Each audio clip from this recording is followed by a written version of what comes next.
to Trevor. Welcome family, friends, co-workers, the people of Yellowknife, and the aviation community. My name is Kaylin, and I am Betsy's sister, and I like to think that makes me Trevor's sister too. I moved up to Yellowknife 8 months ago when Trevor and Betsy first welcomed me into their home. I took a job working at First Air at the counter and lugging bags on WestJet with Trevor. Trev, I have so much to tell you, but I don't know where to start. Thank you for welcoming me into your family and making me feel comfortable in your home. In the beginning, you would wake up early every day to take Betsy so I could have the car to get to work. And I'll never forget your famous egg and bacon sandwiches you'd make for us no matter the rush.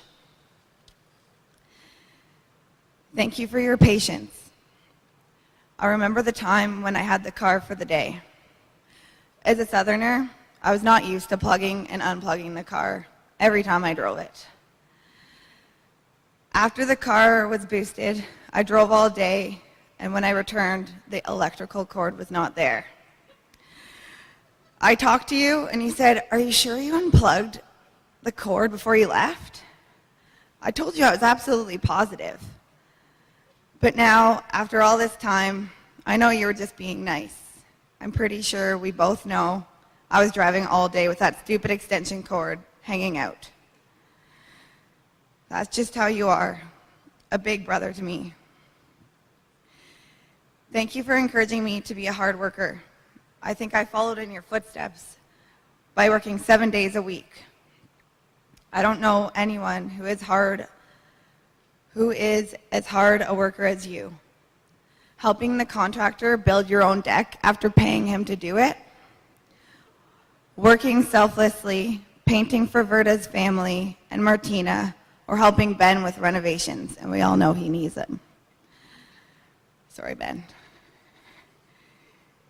You would lend a hand to anyone in need. If it was just taking Linda and Andrew's kids to the skateboard park for a fun afternoon.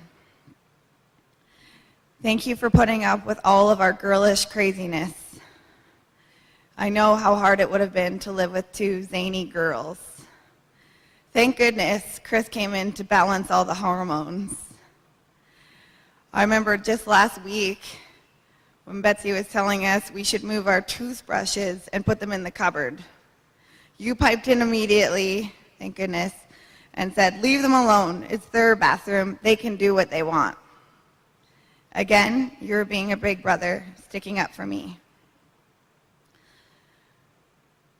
Thank you for all your inspirational talks about life.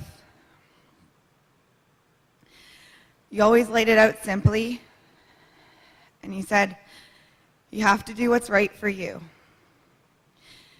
I remember crying to you, not knowing if this is where I should be. I didn't want to burden your home. Right away, you said, I was important to you and Betsy. You guys enjoyed having me with all the ups and downs.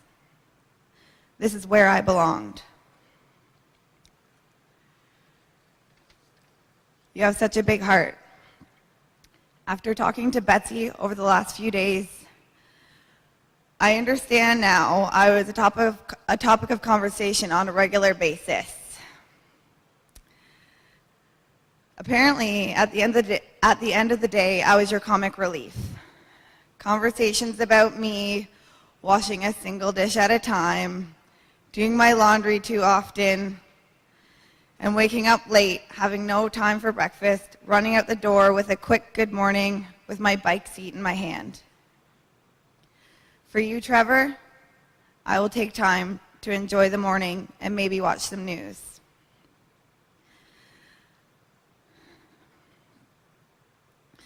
I feel lucky that you were comfortable sharing your sensitive side.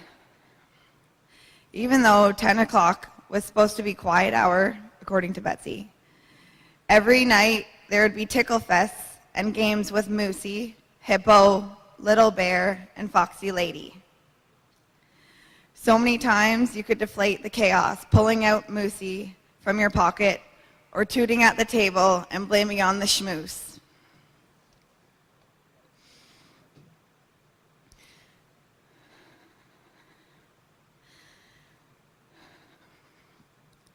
I know how much you love Betsy and would do anything for her. You would stop in your tracks when Betsy called to find out what she needed. Whether it was to go get bananas for your favorite banana muffins or just calm advice. You knew just what to do. I always knew you were perfect for each other and that forever your hearts will be together.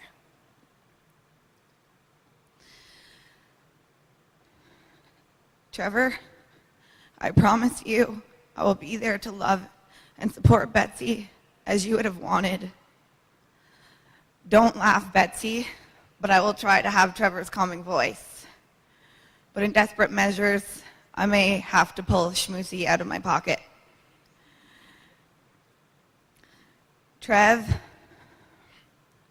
make sure you can continue to surprise her with a beautiful dance show of the northern lights or the sound of a bush plane flying in her direction. I know how much you always wanted to make her feel special.